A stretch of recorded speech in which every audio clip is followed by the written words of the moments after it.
My parents gave my kids cheap gifts while my sisters got iPads. Now they're begging for help, but their favorite daughter refuses to lift a finger, and I'm done cleaning up their mess. Christmas was supposed to be a time for love and togetherness, but instead, it became the night my family finally broke apart. When my parents handed my children cheap, meaningless gifts while showering my sister's kids with luxury presents, something inside me snapped.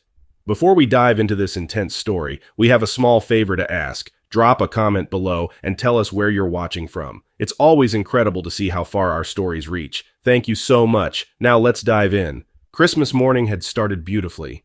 Our house smelled like cinnamon and pine, laughter filled the air, and Leo and Lily were buzzing with excitement as they unwrapped their presents. It was warm, cozy, ours, but as tradition dictated, we were expected at my parents' house for the annual family gathering.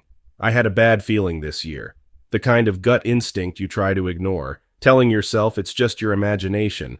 But deep down I already knew, because I had known for years. My sister Emily had always been the golden child, the one my parents doted on, the one who could do no wrong.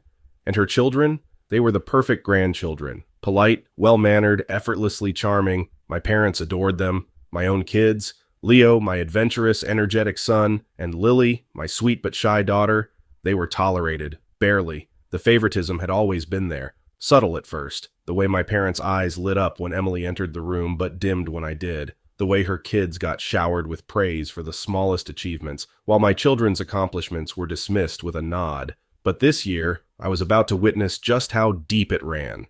When we arrived, the house was filled with holiday cheer. Christmas music played softly in the background, the tree was a masterpiece of sparkling lights and expensive ornaments, and the air smelled of roasted turkey and mulled wine. My mother greeted us with a quick, distracted hug, already gushing over Emily's children.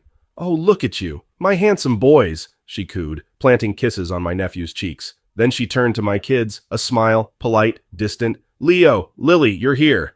I exchanged a look with my wife, Sarah. She said nothing, but I could see it in her eyes. She had noticed it too. Dinner was uneventful. Small talk. Forced laughter. My father grumbling about politics, my mother fussing over Emily's children while barely acknowledging mine. And then finally, the moment the kids had been waiting for, the gift exchange. It was a grand tradition in our family. My mother took great pride in choosing the perfect gifts, making sure everything was just right.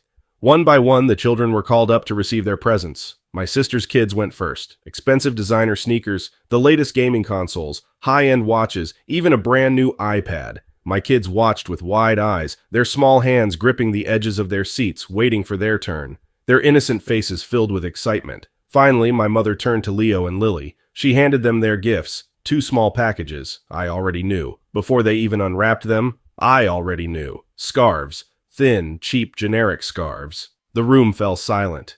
Leo blinked, forcing a smile. "Oh, thanks, Grandma."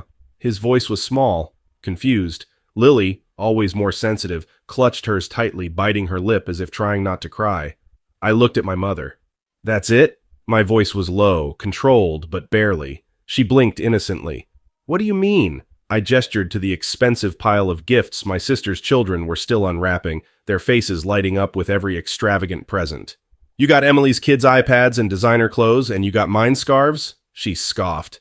"Oh, don't be dramatic. A gift is a gift." Sarah's hand was on my arm, gripping it tightly. A silent warning, but I was done being silent. "No, Mom. A gift is a thoughtful gesture, meant to show love. This is an insult." My father sighed, rubbing his temples as if I was the problem. "Oh, come on. Don't start this tonight." Emily, my sister, let out a small laugh. "Jesus, you're making such a big deal out of nothing." I turned to her, my anger now burning hotter. "Would you say that if your kids had unwrapped cheap scarves while mine got iPads, would you still call it nothing then?" Emily scoffed, folding her arms across her chest. "Oh, don't be ridiculous." But I wasn't backing down. Not this time. I picked up one of the unopened iPads, turning it over in my hands before looking at my mother. "If it doesn't matter, then let's switch. Give Leo and Lily the iPads, and Emily's kids can have the scarves." The room fell into a stunned silence. My mother's mouth opened and closed like a fish out of water, her eyes darting between me and Emily, as if trying to gauge how much of a scene I was about to make. My father let out a long, exasperated sigh, rubbing his forehead like I was the unreasonable one. Emily's face twisted in outrage. "Are you out of your damn mind?" she snapped. "Why the hell would I let my kids trade their presents?" I raised an eyebrow. "Why not?" If gifts don't matter, if it's all just about the thought, then surely they won't mind, right? She let out a sharp laugh, shaking her head. You're being ridiculous. Mom and Dad gave your kids something and you're throwing a tantrum because it's not good enough? Sarah, who had been silent up until now, finally spoke, her voice cold and cutting. No, Emily, we're upset because this isn't about gifts. It's about what the gifts represent. She turned to my mother, her gaze piercing. You deliberately made sure our children received something lesser. Not equal, not even close. You wanted them to feel lesser. And that's not just thoughtless. It's cruel. I could see the flicker of discomfort on my mother's face. She knew Sarah was right, but she wasn't about to admit it. That's nonsense, she said, waving a dismissive hand. You're reading too much into this. We just thought... You thought Leo and Lily weren't worth the effort, I cut in. Just like you've always thought I wasn't worth as much as Emily. Let's just say it outright, Mom. You've been playing favorites my whole life, and now you're doing it with our kids. Her expression darkened. That is not true. I laughed, but there was no humor in it. Oh, it's very true. And you know what? Fine. You don't see my kids as good enough? Then we don't need to be here. I grabbed the scarves from my kids' laps and tossed them onto the coffee table like unwanted scraps. Leo and Lily looked up at me, unsure, but I met their eyes and gave them a reassuring nod. Come on, I said. We're done. My mother gasped. You are not leaving. It's Christmas. I turned to her, feeling years of pent-up resentment finally breaking free. No, Mom. It stopped being Christmas the moment you made it clear that our family isn't equal to Emily's, and you can sit here and pretend that these ridiculous scarves are just as good as an iPad, but we all know the truth, so if that's how little you think of my children, then we have no reason to celebrate with you. Emily rolled her eyes. Oh my God, you're acting like a spoiled brat. I turned to her, a slow, bitter smirk forming. And yet, you're the one refusing to trade presents. Weird how that works. She snapped her mouth shut, glaring at me. Sarah stood, pulling Lily up with her while I lifted Leo into my arms. My mother was still sputtering, my father looked exhausted, and Emily looked like she wanted to throw something at me. Merry Christmas, I said, my voice dripping with finality, to those of you who actually deserve one. And with that, we walked out. The car was silent. Not the peaceful, comfortable silence of a family winding down after a long holiday. No, this was heavy, thick with unspoken words, unprocessed emotions, and the quiet hum of disappointment that filled the air like a fog. Leo and Lily sat in the back seat, holding their untouched scarves, their faces still and unreadable. The usual excitement that came after Christmas with their grandparents, the joy of new toys, laughter with their cousins, was gone.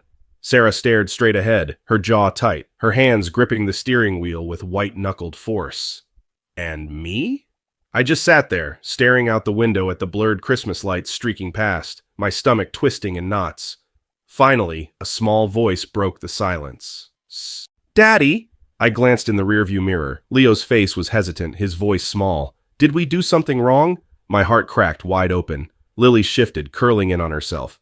Grandma didn't like our presents, did she? Sarah inhaled sharply, and I saw her eyes glisten with unshed tears. No, sweetheart, I said, forcing my voice to stay steady. You didn't do anything wrong. This wasn't about you. Leo bit his lip.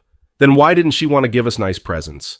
I had no answer that wouldn't shatter the illusion of family for them. No way to explain that their grandmother, the woman who should have loved them unconditionally, had deliberately chosen to make them feel lesser. Sarah was the one who finally spoke. Some people don't always treat others the way they should, and that's not your fault, okay?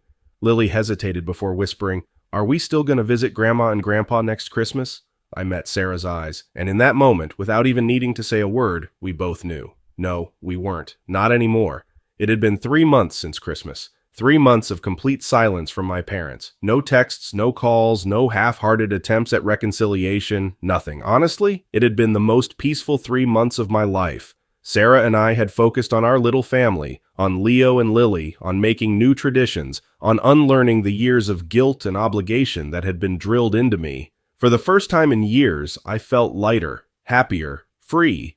Then one evening, my phone rang. I glanced at the screen. Mom, Sarah, sitting across from me at the dinner table, raised an eyebrow. I hadn't spoken to my mother since that night, the night I told her we were done. I debated ignoring it, but curiosity got the better of me. Hello? What I expected was anger, or passive-aggressive guilt-tripping. What I got instead was panic. Oh, thank God you answered. My mother's voice was frantic, her words spilling out so fast I could barely process them. Your father, he fell. He was outside, and he slipped on the steps, and we had to call an ambulance. My stomach tightened. Wait, what? Is he okay? I don't know yet, she sobbed. They're running tests, but the doctor says he might need surgery, and I don't know what to do, honey. The hospital bills, the home care. And there it was. The real reason she was calling. Money. Sarah, who had been listening from across the table, narrowed her eyes. She had heard it too. I pinched the bridge of my nose. What about Emily? There was a pause, a long, telling pause. Then, in a voice laced with bitterness, my mother muttered, She said she can't help. I almost laughed. Almost. Of course she couldn't. Emily, the golden child, the one who could do no wrong, the one who had been handed everything on a silver platter, had refused to step up when it actually mattered. Let me get this straight, I said slowly, leaning back in my chair. You need money to cover Dad's medical bills, and the first person you asked was Emily, and she said no.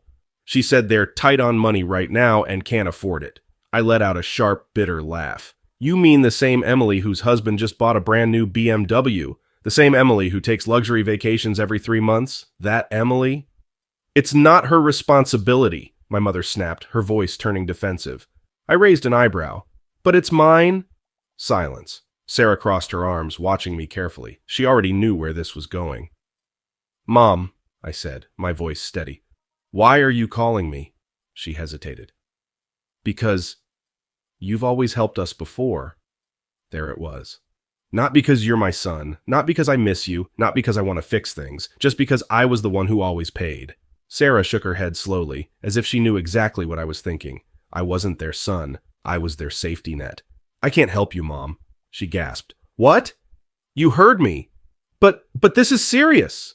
So was Christmas, I shot back. So was the way you humiliated my children in front of the entire family. So was the way you made it clear they weren't good enough for you. Her breath hitched. That's different. No, it's really not. She started crying then. I can't believe this. I can't believe you would do this to your own father. No, Mom, I can't believe you would do this to your own son. Silence. For once, she had nothing to say. Ask Emily again, I continued, or maybe sell some of those designer handbags you love so much. But don't come to me expecting a bailout. Her tone changed then. The tears dried up instantly. The sweet, desperate mother act disappeared, replaced by cold, venomous anger. You're going to regret this, I smiled. No, Mom, I think for the first time in my life I won't. And then I hung up, for the second time, and it felt even better than the first. The next few weeks were chaos. First came the angry texts, from my mother, from my father, even from Emily, who suddenly decided that I was a selfish, ungrateful brat for not swooping in to save the day. I ignored them all.